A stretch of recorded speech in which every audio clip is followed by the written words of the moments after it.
আসসালামু আলাইকুম সম্মানিত ভিউয়ার্স, পাখিকন্যা জাফলংয়ের বিজিবি ক্যাম্প থেকে আমি সরাসরি আছি আপনাদের সাথে আজকের এই ভিডিওটিতে।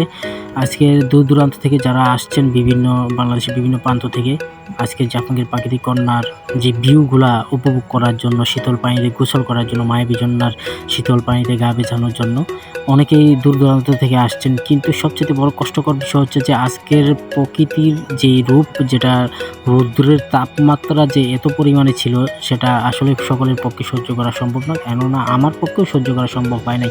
ইতিপূর্বে দেখছেন যে সিঁড়ি, আমাদের যে সিঁড়িটা রয়েছে সিঁড়িটা ভরপুর রয়েছে মানুষে, যেহেতু মানুষই আসছে আমাদের জাফলংয়ে।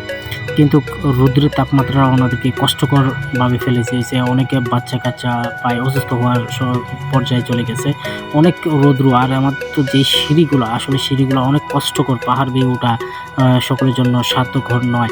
আবার অনেকেই এই রৌদ্রের মাঝে নাচছেন, গাইছেন।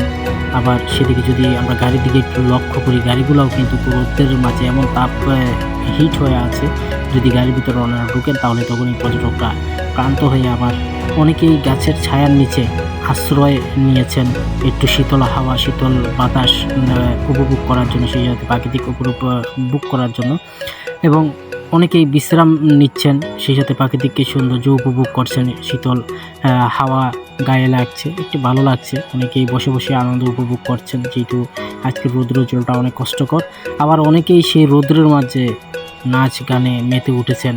প্রকৃতিকন্যা জাফলংয়ে আসছেন, আর এখানে যদি এসে আনন্দটুকুই না করেন তাহলে কি আর হয়? তাই অনেকেই সেই রৌদ্রকে কষ্ট সহ্য করেও হলেও ওনাদের আনন্দটাকে মাটি করতে চান না, তাই আনন্দটুকু করে যাচ্ছেন। আবার অনেকেই এই শীতল পানি দিয়ে জাফলংয়ের যে 0 পয়েন্টের পাথর পানি রয়েছে সেখানে গিয়ে গোসল করছেন, গোসল করে আবার ফিরছেন, সেই পাহাড় বেয়ে উঠছেন অনেকেই।